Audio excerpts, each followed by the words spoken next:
So I started playing the flute when I was in junior high, like a lot of us did, because, it's the flute. So we're going back to It's Never Too Late to Begin Again by Julia Cameron, and this week we're looking at reigniting a sense of purpose. The chapters are named by weeks. This one is week 4. And in this book, she talks about looking at your childhood and your young adult years to excavate some ideas for what you were really interested in and why you gave those things up. For me, it was the flute, because I fell in love with the flute when I was in junior high and a little bit in college. I played with a little Celtic band in college. And then once I graduated from college, I stopped playing the flute. I stuck it in a closet and forgot about it.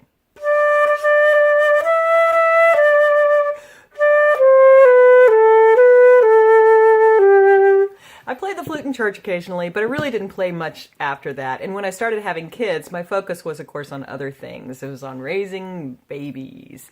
And then I went through a divorce, and I started singing again, but I didn't start playing my flute until at a practice one time with one of the bands I was in, and I probably was in my 40s when this happened. One of the guys in the band said, "Hey, do you play an instrument?"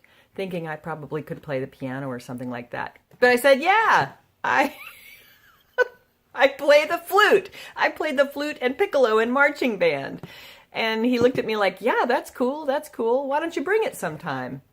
And I was like, no, that's a terrible idea. You don't want to hear me play the flute. But I did. And this guy was a jazz saxophone player who also played the flute, by the way. And you find that a lot with jazz musicians. They play more than one instrument. And he started teaching me some things about how to play my instrument. I started experimenting a little bit. And I became aware of things like, well, we all knew the Chicago riff from Color My World.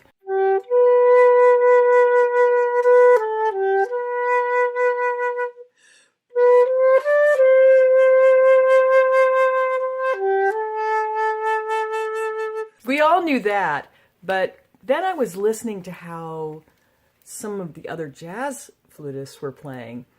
They were doing these trills with their tongues. They were taking all kinds of risks with singing while playing.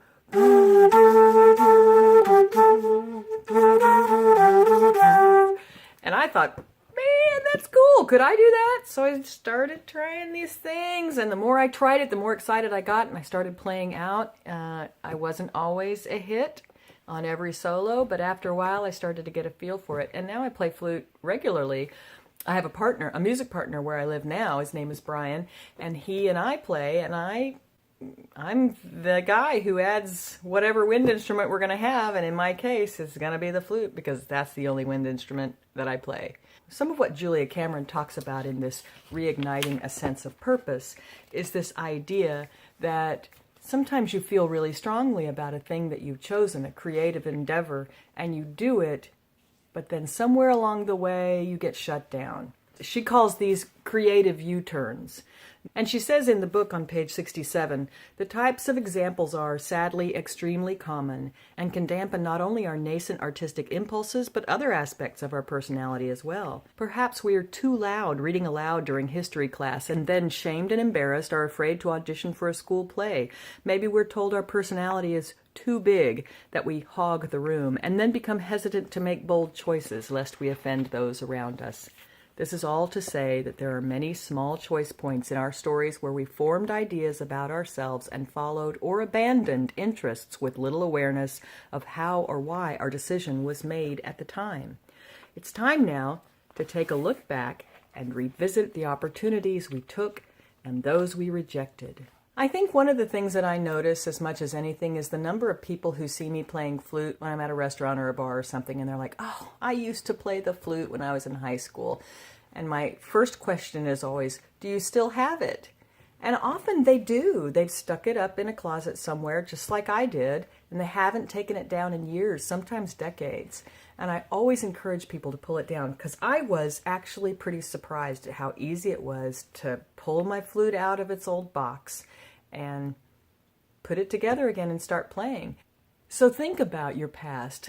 Was it an art class where your painting was held up to ridicule because it didn't match some great painter? Or were you in a dance class where you felt awkward and too tall, or your body developed earlier than some of the other kids in the class? Were you a frustrated actor whose school didn't really have a theater program? We start putting aside those dreams that we had when we start to believe that we don't have any dreams at all. You don't have to start with a dream, just start with an interest. Do you have an interest in something that you've let go? It didn't take me long to fall back in love with my flute.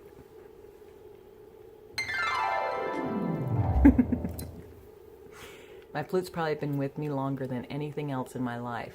I have never dragged around a piece of furniture or a kitchen appliance like I have my flute from 1978. Go back to your teen years, to your 20s. What were the things you were doing that really put a song in your heart? It really made you feel awesome. Think about those things and whether or not there are ways that you can come back and try them again. Doesn't matter if you're talented. It really doesn't matter if you're talented. Just consider the possibility of whether or not this is something that brings you joy. I teach voice lessons part-time, and one of my students is a guy in his 60s who decided that he had a bucket list item, and that is to learn how to sing properly. And so we've been working on his singing technique, and he has a gorgeous voice. He just loves to sing, and he wanted to learn how to do it better. So I'm here to tell you that these things that you think you might not be any good at, well, you'll never find out if you don't at least give them a try. And now's the time. That might even include things that you've never done before, maybe because they didn't even exist, like taking on YouTube for me. That's a big, weird excursion that's been pretty fun. I promise I'm going to get better at this as time goes by. I'm learning as I go. So if you can put up with my amateur videos right now, they're going to get better. Stephen King didn't start out writing the novels that made him famous. He started out writing goofy kid stories. Eric Clapton didn't start out as an amazing guitarist. He started out as a kid with a guitar, and he didn't know anything about it. He learned. Meryl Streep did not start out with Sophie's Choice. Consider what you want to try. Don't worry about whether or not you're good at it. You're not going to get good at it just thinking about it. Do a little journaling. Look at the times in your life when you were doing some sort of creative endeavor and you stopped, but you don't really know why, or you can point directly to why, and think about whether or not it's time to pick those things up again. I'm going to suggest that you subscribe to my channel if you like what I'm talking about. And if you like it, then be sure and press the like button. You can also order any of these books on the link I have below. And I'm not wearing my blue hair today, but there's a link to order the blue hair if you want. I can't think of anything else to tell you except keep going. We're having a great time. It's fun. Do your life the way you want to do your life. Because this is, after all, a study of one. See you next video. Bye.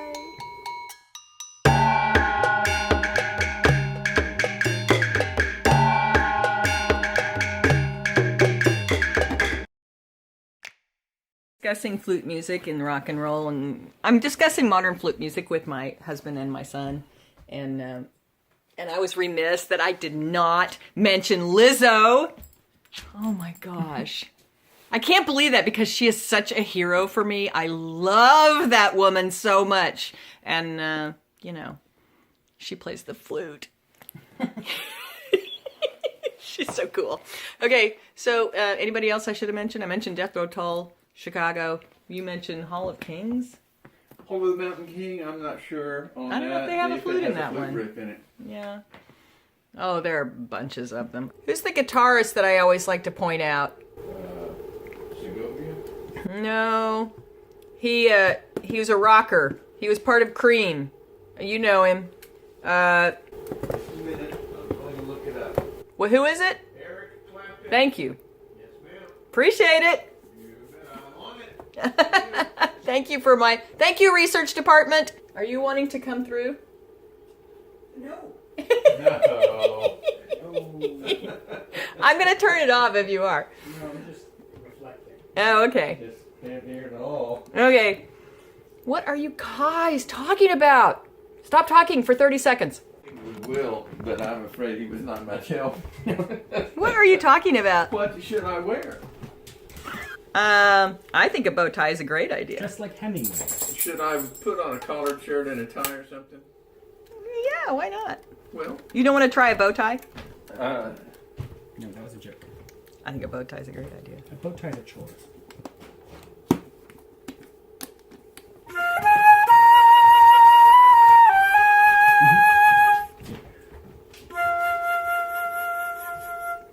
Yeah.